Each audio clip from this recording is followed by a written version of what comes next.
ప్రజలకి ప్రాణాలతో ముడిపడి ఉన్నది ఆరోగ్యశ్రీ.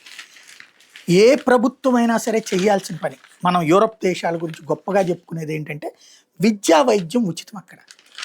ఎక్స్‌ట్రీమ్ అంటే లక్షల కోట్ల రూపాయలుండి మాకు ఈ స్కూళ్ళల్లో వద్దనుకున్నోళ్ళు మాత్రమే ఎక్స్‌ట్రీమ్ ప్రైవేట్ స్కూల్స్‌లో తప్పించి మిగతా వాళ్ళందరూ గవర్నమెంట్ స్కూళ్ళల్లో, గవర్నమెంట్ కాలేజీల్లోనే గవర్నమెంట్ యూనివర్సిటీలోనే చదువుతారు. అక్కడ విద్య ఫ్రీ కాబట్టి, వైద్యం ఫ్రీ కాబట్టి అక్కడ ఎవడు ఫీజు కట్టనక్కర్లేదు. ఇన్సూరెన్స్‌ది నెంబర్ ఉంటది. అది తీసుకెళ్ళిస్తే అయిపోయాయి. ఇన్సూరెన్స్ కంపెనీ వాడు కట్టుకుంటాడు. కాబట్టి అక్కడ బ్రతకగలుగుతున్నారు. అలాంటి స్టేజి ఇక్కడ ఉంటే గనుక అంటే అందువల్ల వాళ్ళకి తక్కువ జీతాలు వచ్చినా ప్రాబ్లం లేదు.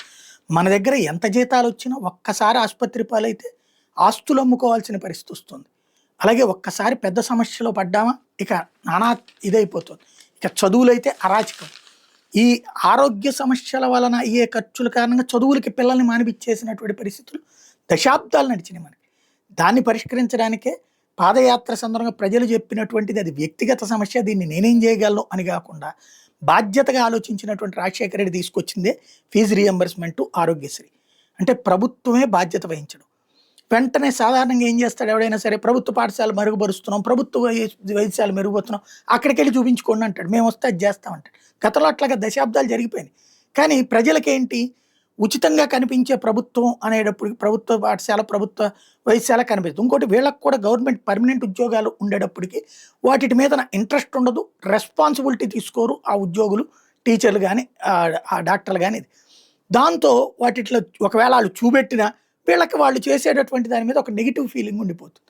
అందువల్ల వాటిట్లో వెళ్ళరా అంటే వెళ్తున్నారు. బాగా పూర్ తప్పించి మిగతా వాళ్ళు వెళ్ళని పరిస్థితి. అట్లా ఏది ఇక గతి లేనప్పుడు వెళ్తున్నారు గవర్నమెంట్ హాస్పిటల్కి, మిగతాది ప్రైవేట్గా తగలేసుకుంటున్నారు. అందుకని కార్పొరేట్ విద్య, కార్పొరేట్ వైద్యం కేవలం ధనవంతులకే కాదు, అది పేదలకు అందిస్తానంటూ తీసుకొచ్చిందే ఈ 2 స్కీమ్స్. ఇది భారతదేశ చరిత్రలోనే రాజశేఖర రెడ్డి తీసుకొచ్చిన ఈ అధ్యాయమే ఇవాళ రోజున కేంద్ర ప్రభుత్వం కూడా అమలు చేస్తుంది కదా, ఆయుష్మాన్ భారత్ అన్నటువంటిది. అలాగే విద్యకు సంబంధించి సర్వశిక్ష అభియాన్ అన్నట్టు కేంద్ర ప్రభుత్వం కూడా అమలు చేస్తుంది కదా. వివిధ పథకాల కిందన కూడా స్కూళ్ళను బాగు చేయడానికి నాడు నేడు లాంటి ఇక్కడ జరుగుతున్నాయంటే సర్వశిక్ష అభియాన్ నిధులే కదా. అలాగే ఊరు వాడ విలేజ్ క్లినిక్స్ ఇవన్నీ కూడా కేంద్ర ప్రభుత్వం పెట్టిందే కదా. అట్లా అంటే ఒక ఆలోచన చేసుకొచ్చింది కేంద్ర ప్రభుత్వం కూడా.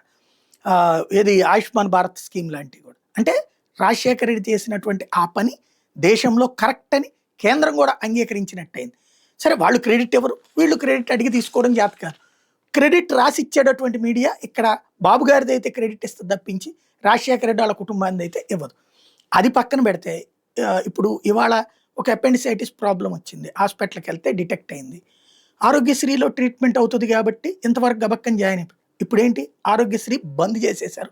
ఆరోగ్యశ్రీ ఆసుపత్రులు 2,500 కోట్ల రూపాయల బకాయిలు రావాలన్నటువంటిది. ఆ బకాయిలు ఈ ప్రభుత్వం వచ్చాక పెట్టింది ఉంది, గత ప్రభుత్వం పెట్టింది ఉంది. గత ప్రభుత్వం 2,500 కోట్లు, ఇప్పుడు ప్రభుత్వం 2,500 కోట్లు, 5,000 కోట్లు. ఒక్కొక్క హాస్పిటల్కి 2 కోట్ల నుంచి మినిమం కోటి దగ్గర నుంచి 3 కోట్ల దాకా పెండింగ్లు ఉన్నాయి. వాళ్ళు చివరికి ఆసుపత్రి నిర్వహణ కోసం అప్పులు తెచ్చుకుని నడుపుతున్నటువంటి పరిస్థితి. దాంతో నానా తెప్పలు పడుతున్నారు. ఇప్పుడు బంద్ పెట్టేసేసి ఎక్కడికక్కడ పోస్టర్లు పెట్టేశారు, మేము ఆరోగ్యశ్రీ చేయట్లేదు బికాజ్ ఇదంతా కారణం అన్నటువంటిది. ప్రభుత్వం ఏం పట్టించుకోవట్లేదు. సమ్మెకి 2వ రోజుకి వచ్చేసి ఏం పట్టించుకోవట్లేదు. ఇదిగో ఒక 1000 కోట్లు ఇప్పుడు ఇస్తాం, తర్వాత ఇంకో వారంలో 1000 కోట్లు ఇస్తాం, ఇదేం చెప్పట్లేదు. అప్పులేమో తీసుకుంటున్నారు పక్కన. పోనీ సంక్షేమ పథకాలు ఏమన్నా ఎరగదీసేవి ఉన్నాయా అంటే లేదు. కానీ ఇక్కడ జరుగుతున్నటువంటి ఇది అంటే నిదానంగా దీని నుంచి బయటపడేసేసేందుకు ప్రయత్నిస్తున్నారు, బయటపడడానికి అనేది ఇక్కడ ప్రశ్న.